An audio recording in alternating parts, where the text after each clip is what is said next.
이준석 개혁신당 의원이 좀 각광을 받고 있는데요. 이 의원이 만약 범보수 대선 후보로 이렇게 단일화가 된다면 이재명 대표랑 맞붙었을 때 경쟁력이 있다고 보십니까? 그냥 가정을 해본다면 네네. 상당한 폭발력이 폭발력이 있을 것이다. 그러면 지금 한동훈 쫓겨났어요. 네. 국민의힘 의원들이 있어요. 근데 다시 춘유냐 권성동 그렇죠. 이 원내대표고 비대위도 그렇게 꾸려질 거예요. 대선 스케줄을 소화할 수 있을지도 잘 모르겠어요. 이들이 정상적으로. 그런데 아무튼 그럴 때 당의 주류는 친윤 아니에요. 그러면 이 친윤 정치인들도 대선 이유를 생각하죠. 그래서 기꺼이 야당될 생각을 각오하고 치른단 말이에요. 대선은. 그런데 이준석하고 해? 안 하죠. 그래도 국민의힘의 전례를 생각해 보면 그래도 윤석열 후보라는 박근혜 대통령을 탄핵했던 그런 외부 인사를 데려올 거라고는 아무도 상상 못했잖아요. 정치의 격변, 정치의 변화는 구도의 변화는 주로 총선이나 네. 대선 앞두고 나타나잖아요. 네네. 한동훈, 윤석열 봤잖아요. 그 네. 안에서 국민의힘 봤잖아요. 그런데 선거를 계기로 이게 더 커지거든요. 왜냐하면 거긴 더 훨씬 더 중요하고도 복잡한 정치적 계산기가 돌아가잖아요. 네네. 그래서 어떤 사람은 탈당하고 또 어떤 세력은 합당하고 어떤 세력은 분당하고 대선 앞두고도 마찬가지고 어떤 세력끼리는 후보 단일화하고 어떤 세력은 근데 국민의힘이 그런 것을 할 수 있는 정상적인 상황 또 능력 있는 그런 정당이 현재는 아니라는 거예요. 현재는 아니다. 거의 지금 삽박근을 놓친 상태고. 이 범보수로 이렇게 좀 넓혀보면 윤석열 대통령의 좀 부정적 이미지와 거리를 둔 이준석 개혁신당 의원이 좀 각광을 받고 있는데요. 이 의원이 만약 범보수 대선 후보로 이렇게 단일화가 된다면 이재명 대표랑 맞붙었을 때 경쟁력이 있다고 보십니까? 저는 하여튼 현실화되지 않을성이 큰데. 네. 단일화 자체가 범보수 이준석 후보라는 게. 네네네. 그러나 그걸 뭐 그냥 가정을 해본다면. 네네. 상당한 폭발력이 있죠. 폭발력이 있을 것이다. 예. 근데 범보수 대선 후보가 될 가능성이 제로이기 때문에. 제로다. 그러니까 지금 이런 거죠. 네. 그냥 혼자 생각해 본 거예요. 네. 계엄, 윤 대통령 탄핵. 네. 이 상황에서 한동훈 대표가 지금 당대표야. 네. 그리고 물론 전제는 탄핵에 상당수가 국민의힘이 찬성표를 던졌어. 그래서 또 최종 헌재에서 탄핵이 됐어. 한동훈은 살아 있어. 이런 경우가 이제 하나 있잖아요. 네. 그러면은 저는 한동훈은 무슨 생각할까?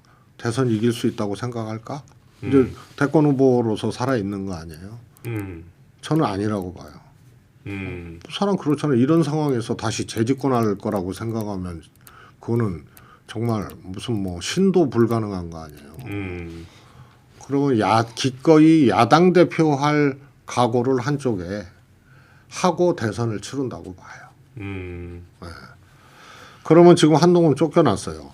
네. 국민의힘 의원들이 있어요. 근데 다시 춘유냐 권성동 그렇죠. 이 원내대표고 비대위도 그렇게 꾸려질 거예요. 윤 대통령 탄핵과 무관하게. 그거는 뭐냐면은 그래야 정치적으로 본인들이 사는 거예요. 친윤의 논리는 탄핵 반대했던 사람들의 논리는. 그러면은 결국은 그들도 야 이거 대선이 힘들다. 나는 정상적으로 대선 스케줄을 소화할 수 있을지도 잘 모르겠어요. 이들이 정상적으로. 그런데 아무튼 그럴 때 당의 주류는 친윤 아니에요. 그러면 이 친윤 정치인들도 대선 이유를 생각하죠. 그래서 기꺼이 야당될 생각을 각오하고 치른단 말이에요. 대선은. 그런데 이준석하고 해? 안 하죠. 그 정도 되면은 정상적인 정당에서도 힘든 거거든요. 네.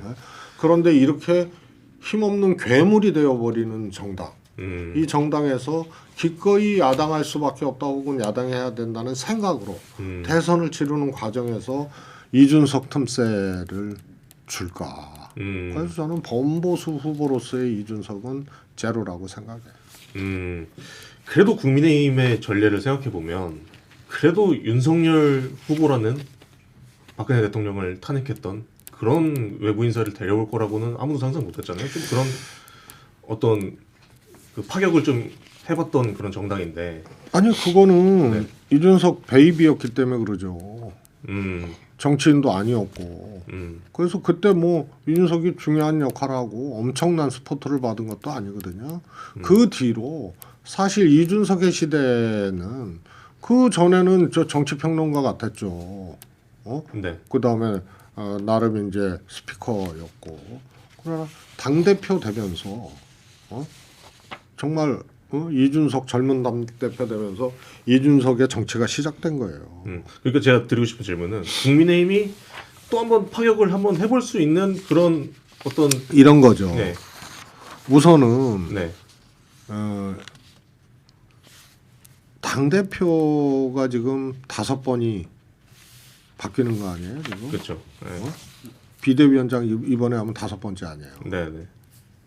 그래서 당도 제대로 못 꾸리는 정당이에요. 정상적으로.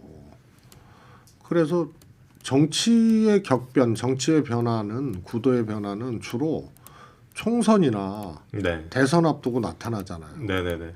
그래서 평소에 정당을 운영하는 것도 힘들어요.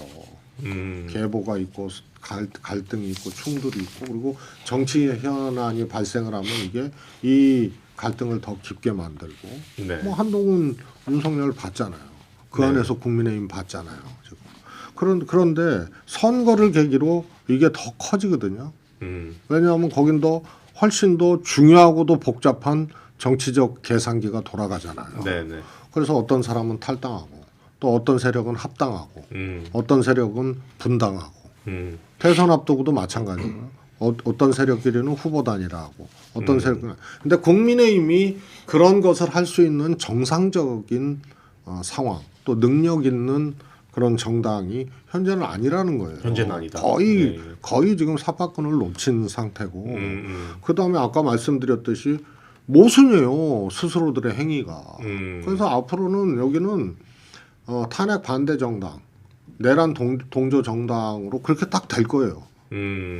그런데 여기서 이런 엄청나게 힘들고 복잡하고 중요한 행위, 가장 어려운 행위들을 이 대선 공간에서 할 수 있을 것이냐. 저는 제로라고 보고 그리고 이렇게 취약한 정당에서 후보들이 있잖아요. 홍준표도 있고 다 있잖아요. 네네.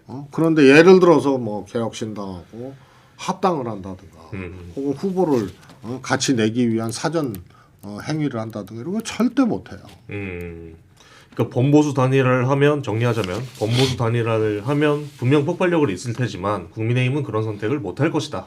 이렇게 정리를 할 수 있겠네요. 그렇습니다. 알겠습니다.